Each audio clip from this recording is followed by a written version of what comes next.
not gonna lie, I really been thinking long and hard about doing a podcast about how corporate America really works and just We're having not different gonna people watch it. come Don't on worry and about talk it. about it.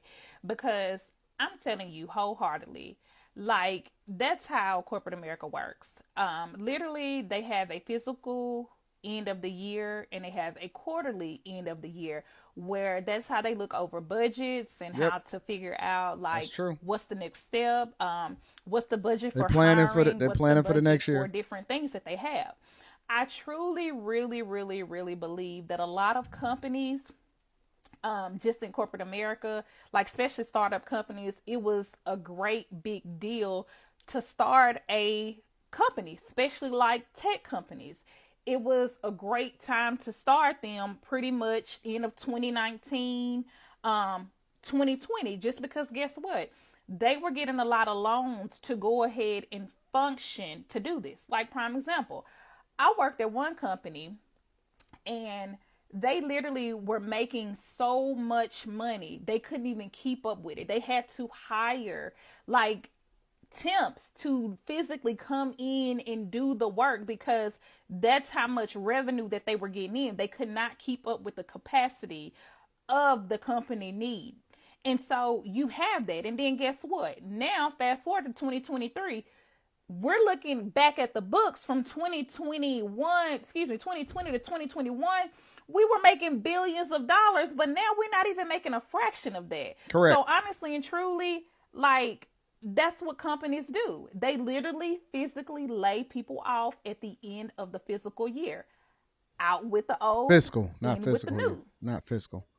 Well, but part of that is it's the fluctuation, right? And so I'll give you an example. There was a lot of accelerated growth in a lot of these companies during the pandemic. For example, Zoom, Peloton, Zillow, all of these companies, right? And I'll give you another example, like banks, Zillow, and all of those places. And they were making a lot of money because people were accelerating the purchases. Disney Plus took off at that time, and now Disney Plus is reeling. A lot of mergers, a lot of work from home jobs. And so when they accelerated the growth and the hiring, they basically took what the normal growth was going to be and then they fast forwarded it. And then what happened is they didn't really have any growth going forward. And so you also accelerated purchasing, buying. A lot of people was flush with money. They was doing a lot of e-commerce, online shopping, all of that stuff, right? But they didn't have a sustainable business model. They was just making a whole lot of money at that particular time. And so they was just trying to keep up with demand instead of planning for the future. It's similar when it came to content creation. How was it any different? I'll give you an example, another example. During the pandemic, it was a lot of people. You can name them. I'm sure a lot of y'all probably follow them, but you probably don't anymore. You ain't checking for their content. But it was a lot of different platforms that took off during the pandemic. And I was one of them, right? I was prepared. And so when opportunity meets preparation, once I got the visibility, I already felt like I was better than everybody else. And so once I started getting the visibility, it was up from there. And then I used my platform in order to continue to grow other platforms and make them big, right? But I never depended on that, and I never actually focused on the growth. I only focused on growth within because I knew that in order for me to continue to be great and to separate myself from everybody that got visibility during the pandemic, I was planning on what happens once everybody goes back to work or when everybody gets back to normal. And so what I was doing was I was scoping out the competition in order to separate myself from everybody because getting a whole bunch of subscribers at one time did not necessarily mean that you was going to have a sustainable business model once people realized that you wasn't as good as you thought that you was. And so now what we see now is everybody is washed out. And only the cream of the crop continue to rise above everybody else. And there's platforms that's dying. Doesn't mean that people necessarily unsubscribe from the platform, but they're not watching it no more because they can't keep up and they can't compete with the people that's actually putting out the great content. It's the same way across the board for everything. Whether you selling a bike, whether you creating content, whether you providing a service, there's always going to be highs and lows. The real estate market, boom and bust. Everybody was trying to refinance their home at one point. It was a whole bunch of real estate agents. Remember when everybody got into trucking at the same time? And they was telling y'all, go get a box truck. Go buy and be an owner operator because they was charging crazy rates because they had a whole lot of demand in logistics and semiconductor chip shortages, and everybody was working from home. And so it became an e-commerce boom, and then truckers was making a whole lot of money.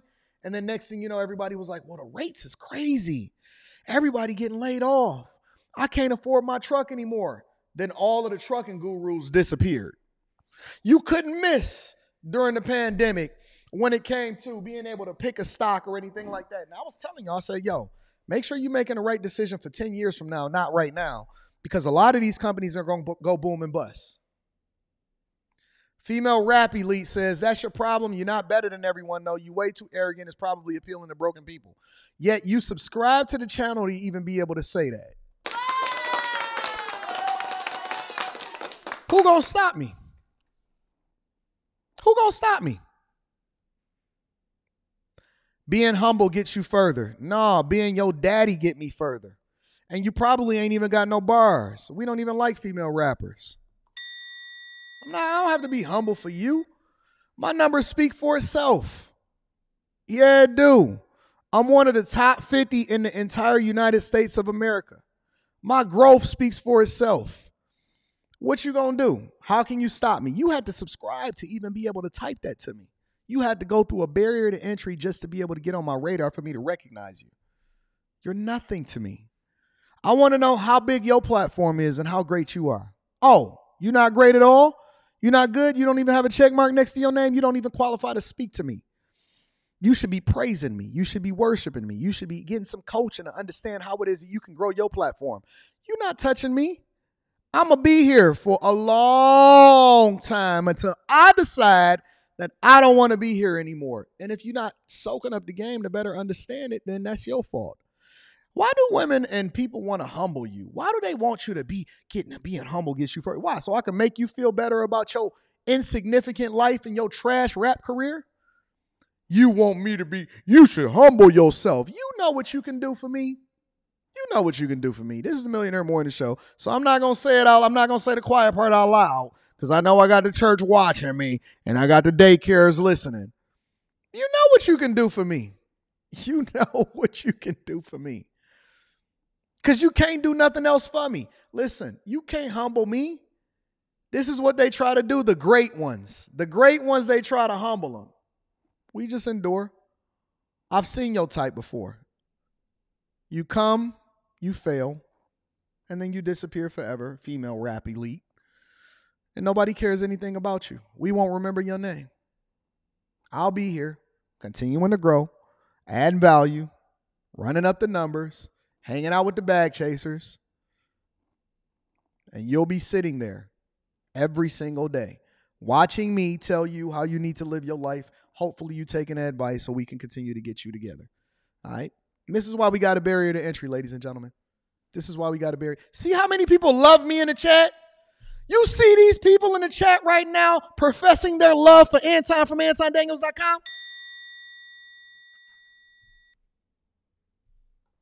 You don't get that from being humble. Look at these people in the chat. They love me. Have you ever seen one of my meetups? It's crazy. It's crazy. I stand on the bar, I stand on couches, and I talk my talk. They cut the music off when I stop talking. What makes you think I need to be humbled when I'm over here walking around like a god? My people love me, and I love them back. My people love me, and I love them back.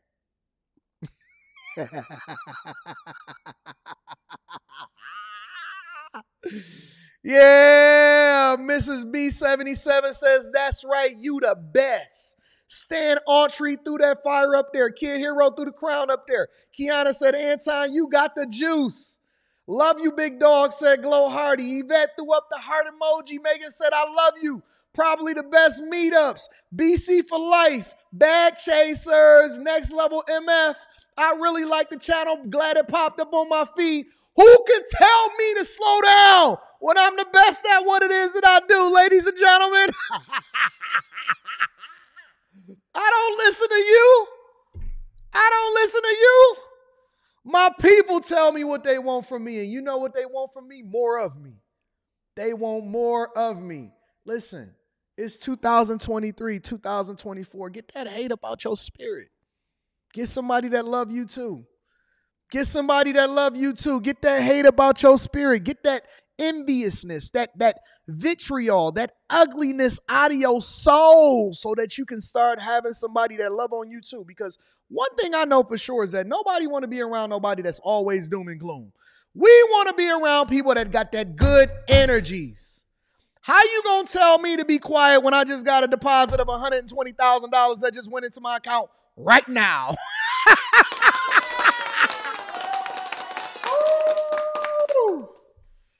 Woo! In 2022, I spent over $1 million on them. I just gave away $21,000 to people's businesses. Why should I be humble?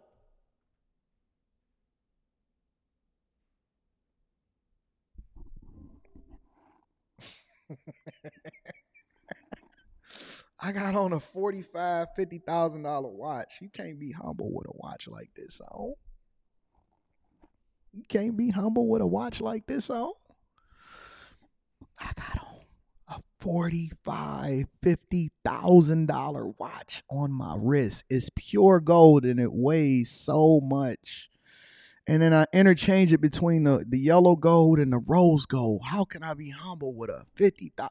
I got your salary on my wrist. I don't know what to do with myself.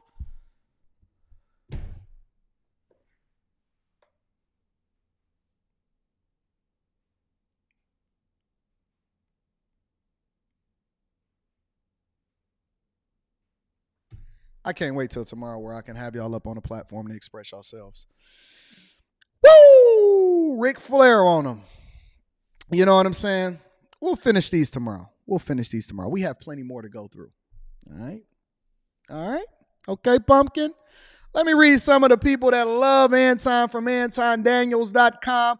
And listen, let me tell y'all something. If you a chaser, if you subscribe to this channel, I don't want you to sit here being humble. I want to be around people that got confidence, that know what it is that they doing, that knows how to add value into people's lives, that is looking to go in the direction that I'm going in. I don't want to be around people that's always out and down on their luck that need help. I want to be around people that can actually add value into my life. And in order to do that, they're going to mistake arrogance for confidence. I know you just confident, and the only people that can recognize it is people that's confident with you.